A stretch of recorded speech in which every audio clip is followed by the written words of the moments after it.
네, 각종 언론 매체나 뭐 신문지상을 통해서 뭐 현재 지표가 어떻다라는 건 분명히 알고 계실 테고요. 중요한 거는 이제 현재 지표보다도 앞으로 어떻게 될 것이냐, 뭐 이것들이 뭐 이제 가장 큰 관심점일 텐데요. 실제로 지금 현재 현상을 보게 되면 지금 보여지는 지표가 앞으로도 어떻게 반영이 될 것인가를 알 수 있습니다. 그렇기 때문에 지금 현재 시장을 보지 않고서는 또 2022년도 시장을 보기 어렵기에 현재 부동산 시장의 동향을 좀 준비를 좀 했고요. 전체적인 지표입니다. 보시면 주택과 관련된 내용이고요. 경기까지 얘기하고 있습니다. 주택 가격 전망을 보게 되면 일단 향후의 경기 전망 6개월 후에는 어떨 것인가를 봤을 때는 경기는 96.0% 정도. 그러니까 작년도 10월 달 기준, 작년 10월 달 기준에 83.0%였는데요. 현재 2021년도에는 96% 정도로 약간 올라가는 걸 보실 수 있고요. 그렇지만 아직까지도 100이 안 됩니다. 그렇다는 얘기는 기준점인 100을 찾지 못했기 때문에 경기는 앞으로도 그렇게 좋지 않을 거다라는 내용이고요. 주택 가격은 어떠냐 봤더니요. 작년 10월 기준으로 봤을 때 122% 포인트를 보였는데 125까지 올라갔죠. 결론적으로는 집값은 꾸준하게 계속 오를 거다라는 생각을 하는 겁니다. 그래서 가격은 오를 거다라는 어떤 그 지표가 잡혀져 있는 거고요. 건설과 건설 기성, 뭐 이런 것도 건설 경기 실사 지수로 보더라도 실제로 건설과 관련된 내용도 물론 이제 비단 건설이 주택만 있는 건 아니기 때문에 토목건설부터 해서 뭐 현재 진행되고 있는 광역교통망, 뭐 도시계획 시설 이런 것들이 다 들어가는 거거든요. 그렇지만 건설에는 주택도 포함되어 있기 때문에 건설 수주가 2010년도와 2021년도 딱 현재 1년 정도 수치를 봤을 때도 2010년도에 13.9 정도 되는 건설 수주가 현재 12.0으로 떨어져 있죠. 그렇다는 얘기는 각종 건설 경기가 안 좋다는 얘기고요. 거기에 건설 기성 같은 경우는 실제적으로 기성도 마무리가 된 시점이죠. 수주를 받았으면 이제 마무리가 된 시점이 있는데 마무리가 된 시점도 11.6 정도밖에 안 되기 때문에 실제로 건설 경기는 계속 현재 지속적으로 안 좋았던 상황이다 라는 내용입니다. 그래서 현재 실사지수 같은 경우도 83.9까지 현재 떨어진 상태다 이렇게 보시면 될 것 같고, 그러니까 결론적으로 주택가격은 계속 오를 수 있는 조건이 되고 경기는 어둡고 또 거기에 따라서 현재 건설 경기도 그만큼 또 어려움을 계속 겪고 있다 이렇게 보시면 될 것 같습니다. 그리고 현재 주택담보대출 특히 이제 대출 규제가 또 이제 내년 또 1월부터 또 시행되기 때문에 대출 규제가 들어가면서 실질적으로 주택담보대출 금액이 얼마나 늘어났고 줄었냐 봤을 때는 이제 작년 올해 7월과 8월 비교한 부분입니다. 그랬을 때 6월 달부터 이제 대출 규제가 들어갔기 때문에 그러면서 715조 원 정도까지 6조 원 정도가 좀 늘어난 상태고요. 7월에서 8월 사이에. 그다음에 주택담보대출 금리는 8월과 9월을 봤을 때는 2.88에서 3.01%니까 0.13%가 좀 오른 상태고요. 미국 국고채 금리도 실제로 0.07%.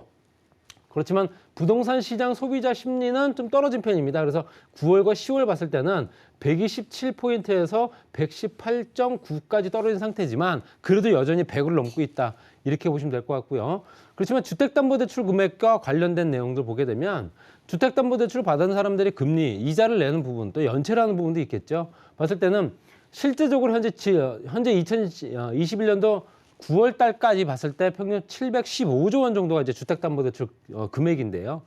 전체적으로 보게 되면 주택담보대출 금리는 3.01%까지 올랐지만 중요한 거는 연체율은 작년 대비해서 오히려 떨어졌습니다. 그러니까 결론적으로 0.18%에서 0.11% 정도로 약간 소폭으로 하락을 했는데 이 얘기는 정말로 집을 필요로 한 사람들, 실수요자들 이런 쪽으로 현재 재편이 된 부분은 맞습니다. 그러면서 실제로 갚아나갈 능력이 되는 사람들한테 대출이 실행이 됐다라는 거고요. 그렇기 때문에 당연히 연체율도 그만큼 떨어질 수밖에 없었다는 부분이고요. 그러니까 연체율이 없이 정말로 안정된 어떤 대출 시장이 형성되어 있는 상태다 보시면 될 것 같고요. 주택 매매 시장의 소비 심리나 뭐 수급 동향 보게 되더라도 주택 매매 시장의 소비자 심리 같은 경우는 실제적으로 현재 129.7까지 올라간 상태고요. 거기 주택 매매 시장 소비자 심리 수도권 같은 경우는 130대. 그리고 수급 동향 같은 경우도 실제적으로 현재 110.0에서 112.9. 그러니까 수요와 공급에 관련된 지수거든요. 봤을 때는 거의 차이가 없습니다. 그렇기 때문에 당연히 수급이 거의 일정하게 유지가 된 상태고 공급량이 늘어나는 것도 아니고 거기에 맞춰서 수요도 계속 따라가줬다는 얘기입니다. 그렇기 때문에 집값을 계속 버팀목, 그러니까 버텨주는, 집값이 떨어지지 않게끔 버텨주는 힘이 작동됐다 보시면 될 것 같고요. 부동산 가격 종합 동향의 전국, 서울, 수도권, 비수도권 봤을 때도 아파트 매매냐 전세냐 토지냐 이렇게 봤을 때도 붉은 색깔 라인이 이제 아파트 매매입니다. 보시게 되면 전국적으로 봤을 때는 0.71이었던 2020년도 10월 달 기준 봤을 때 1.18%대까지 올라갔죠. 어쨌든 올라간 상황입니다. 그리고 아파트 전세 같은 경우는 0.40에서 0.71에서 0.87까지 올라간 상태고요. 그다음에 토지 같은 경우 0.29에서 0.36 이렇게 보시면 될 것 같습니다. 그리고 이제 우리가 알고 있는 이제 선행지수인 서울 지역 보시게 되면 서울 지역은 굉장히 가파르게 움직인 걸 보실 수 있습니다. 그래서 아파트 전세 같은 경우는 2010년도 10월 달 기준으로 가장 크게 고점을 찍었다가 올해 현재 5월 달 정도에 떨어졌다가 다시 오르면서 0.63%대까지 올라간 상황이다 보시면 될 것 같고요. 평균치를 보더라도 작년 10월에 0.52가 0.63이 된 거다 보시면 될 것 같고요. 그 다음이 실질적으로 이제 아파트 매매 지수를 보시게 되면 0.11에서 0.83까지 현재 올라간 상태입니다. 그리고 토지 같은 경우는 거의 변동이 없는 상태고요. 수도권 지역도 마찬가지로 같이 움직였다 보시면 될 것 같습니다. 그래서 현재 아파트 매매 시장도 1.43%대까지 0.34에서 1.43%대까지 올라간 상태다. 또 현재 전세나 토지나 이런 것들도 거의 비슷하게 움직인 상황이고요. 비수도권 같은 경우는 실질적으로 거의 폭이 거의 비슷합니다. 그래서 0.22에서 0.27까지 올라간 토지, 거기에 현재 아파트 매매 같은 경우는 0.95대까지, 0.45에서 0.95대까지 올라갔지만 전체적으로 통계를 보게 되면 다 오른 겁니다. 다 오른 거고요. 작년 대비했을 때 올해 1년 동안에도 엄청나게 가격이 많이 오른 상태다 보시면 될 것 같아요. 그래서 토지뿐만 아니라 아파트 매매 전세까지 같이 현재 덩달아서 계속 오르고 있는 상황이다 보시면 될 것 같고요. 또 유형별로 봤을 때 아파트냐 연립이냐 다세대냐 뭐 이런 걸 따졌을 때도 현재 주택의 통계를 보게 되면 전체적인 다 주택을 보게 되면 0.32에서 0.88 이거 1년 통계입니다. 말씀드린 대로 작년 10월 기준이고요. 그리고 현재 0.40에서 1.18까지 올라간 아파트 연립도 많이 올랐죠. 0.11에서 0.51대까지. 현재 도시명 또 복합개발 사업이라든가 재개발, 재건축 뭐 이런 것들 때문에라도 현재 재개발 투자하시는 빌라 투자하시는 분들이 굉장히 늘어나면서 그러면 0.51대까지 올라간 부분이고요.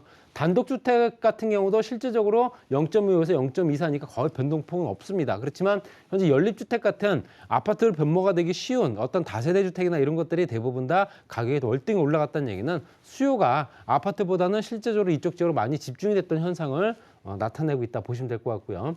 규모별로 봤을 때는 거의 주도하는 평수가 40평방미터 이하부터 60평방미터 이하 딱 이 구간입니다. 그래서 이게 전용 면적이기 때문에 60평방미터면 25평형 아파트거든요. 25평형 아파트가 인기가 굉장히 많을 수밖에 없다 보시면 될 것 같고 그래서 거의 비슷한 수치긴 하지만 그래도 이 중에서는 그래도 소형 평수가 그만큼 더 인기를 끌고 있다 이렇게 보시면 될 것 같고요.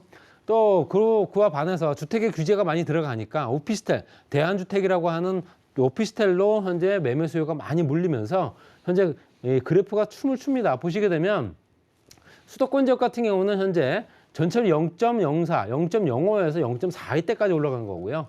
또 전체적으로 전국적으로 봤을 때도 0.37, 서울 지역은 0.31대까지 1년 사이에 굉장히 등락이 심했던 부분을 보실 수 있습니다. 그래서 현재 대한주택이라고 하는 오피스텔, 주거용 오피스텔, 또 현재 일반 오피스텔 이런 찾는 수요들이 그만큼 많이 늘어났다는 얘기고요. 또 전세가격 지수도 굉장히 높아질 수밖에 없는 겁니다. 그래서 당연히 덩달아서 전세가격 지수도 거의 현재 전국적으로 봤을 때도 전세가격 지수가 85%대까지 현재 85%대까지 올라간 걸 보실 수 있고요. 물론 이제 전세가격 지수 변동률 같은 경우도 그만큼 또 같이 움직였다 이렇게 보시면 될 것 같습니다.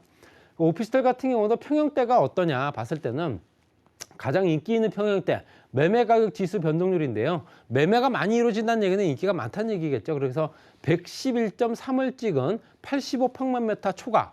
그러니까 대한주택이죠. 말씀드린 대로 조금 넓게 쓸 수 있으면서 주택이 아닌 비주택으로 살 수 있는 건 없을까 했을 때 주거용 오피스텔에 그만큼 인기를 끌었다는 얘기입니다. 그래서 111.3까지 찍었고요. 그 다음이 60에서 85제곱미터. 그 다음이 또 40에서 60, 그 다음에 또 40 이하 이런 것들도 지속적으로 계속 가격은 오르고 있는 상태. 그러니까 매매 거래가 이루어지면서 가격이 오르고 있는 상태다 보시면 될 것 같고요. 오피스텔 전월세 전환율 같은 경우도 실제로 서울 같은 경우는 4.6%대까지, 그리고 나머지 지역들은 5%, 6%대를 차지하고 있지만, 이런 걸 보시더라도 이제 우리가 알고 있는 이제 틈새 시장들 또는 현재 규제가 들어가지 않은 상품들, 이런 것들에 눈을 돌리고 있는 상황이다, 이렇게 보시면 될 것 같습니다. 그 토지 가격도 굉장히 또 변모가 많았죠. 그래서 수도권 지역 같은 경우도 11.1%대까지, 현재 11.7에서 11.1까지 거의 변동폭은 없으나 지가지수 변동률은 굉장히 큽니다. 그래서 2021년도 1월 달에는 이제 최저점을 찍었다가 다시 4.7%대까지 올라갔거든요. 1년 사이 0.1%가 오른 겁니다. 그래서 실제적으로 지가지수, 현재 땅 가격의 어떤 자체적인 변동률은 그만큼 높아진 거고요. 또 우리가 알고 있는 비수도권 지역에 또 토지 투자를 그만큼 또 많이 할 수 있는 여건들이 만들어졌다는 얘기입니다. 용도 지역만 보더라도 그렇습니다. 용도 지역의 도시 지역과 비도시 지역을 보게 되면 현재 거래량을 봤을 때는 거래량이 대부분 다 마이너스죠. 거래량은 없는데도 불구하고 가격은 올랐다는 얘기입니다. 그래서 가격이 오른 부분은 상업지역, 그 다음에 실제적으로 오른 부분은 그 다음에 비도시 지역의 관리지역, 그 다음에 이제 자연환경 보전지역, 이런 지역들, 향후에 도시가 되거나 내가 현재 도시가 되어 있으면서 상업용 부동산에 있는 토지들, 아니면 비도시 지역에 있는 자연환경 보전지역이나 아니면 관리지역에 내가 당장 뭔가 할 수 있으면서 이 지역에 개발되게 되면 도시화가 될 수 있는 지역들, 이런 지역들로 굉장히 투자자들이 많이 몰렸다라는 얘기겠죠. 그렇기 때문에 당연히 토지에 관련된 시장은 뭐 중장기적으로 계속 보기 때문에 앞으로도 토지 시장에 관련된 내용을 보게 되면 심리지수로 보게 되면 수도권 지역 같은 경우는 105점까지, 102에서 105까지 올라갔고요. 100을 기준으로 잡았을 때요. 지가지수 변동률은 0.34에서 0.41%대까지 올라갔습니다. 토지 가격은 월등히 올라가고, 현재 실제적으로 지가지수는 변동률이 없이 계속 꾸준하게 올라가고 있고, 그러니까 토지에 관련된 내용도 지속적으로 관심을 갖고 있다는 얘기겠죠. 매매 거래량을 보시더라도 실질적으로는 매매 거래량은 거의 변동이 없는데, 이 중에서 재밌는 거는 외지인이 매입한 비율이 굉장히 높습니다. 34.9%대까지 올라갔습니다. 29.8%에서. 그렇다는 얘기는 도시지역에 아는 사람들은 상업지역에 안에 있는 상가라든가 이런 것들을 살 수 있고요. 상업용 용지로 내가 또 분양을 받을 수도 있는 부분도 있고요. 비도시 지역에는 관리지역이나 아니면은 아예 자연환경 보존권역을 들어가서 이 지역이 개발되면서 그린벨트가 풀리게 되면 이 지역에 그만큼 월등한 또 시세차를 볼 수 있겠구나 하면서 외지인들이 투자를 또 많이 했다는 얘기죠. 물론 여기에는 토지뿐만 아니라 여러 가지 기타 아파트라든가 이런 주택들도 포함됐겠지만 토지 시장만 보더라도 그만큼 외지인들 거래량이 많이 늘었다, 이렇게 보시고요.